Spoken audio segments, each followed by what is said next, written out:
Dobrodošli u još jedan show Zvezde med zvezdama. Idemo, upadamo i danas na gajbe poznatih. Estradni umetnik, a sada estradni menadžer. Iznenađenje za njega, 2000 dobrih pitanja, provokativnih. Idemo svi, hajmo, 1, 2, 3. Dobar dan, potpuno nepripremljen. Momo, kako je? Ćao. Momo Krčmar. Krčmar, zato što sam u krstenici promenio, izbacio sam K. Idemo, potpuno nepripremljen, zato je ovaj show i tako dobar, jel tako? Baš sam zatečen ovom vašom pojavom, ja sam se odmarao, nešto sam promišljao. Idemo, prvo pitanje, 2389. godina. Novi trendovi, novi klinci, nova muzika, novi taktovi, sve je novo, potpuno je novo. Kako Evergreen opstaje, Evergreen na kom ste vi odrasli? Pa baš mi je drago da kažem, malo sam zatečen i nepripremljen vašim pitanjem, ja bi se inače mnogo bolje pripremio. Ali ja sam kao mlad pevač još primetio dok sam radio u motelu Radmilovac na Mlečnoj magistrali, da kako ja krenem Evergreen, tako oni plaču, tako oni skaču, tako se oni rastuže, tako oni se provesele. I tu je sve jasno, takt.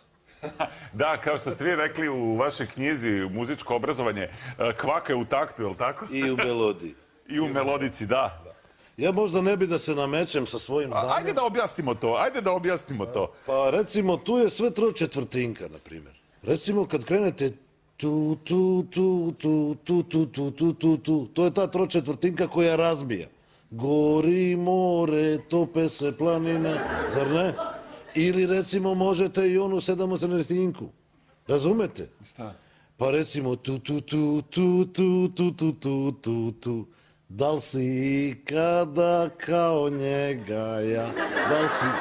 Sećaš se? Mislim da ne pričamo o istim stvarima, nisam na taj Evergreen mislio. Zato što si mlad i lep. Zato što si mlad novinar, razumeš? Možda si trebao dublje da istražuješ. Ali ima recimo jedna novija stvar koju ja dan danas pevam na svakoj mojoj tezgi, koju inače više ne radim jer sam menadžer. Recimo, naj, devetsedestinka.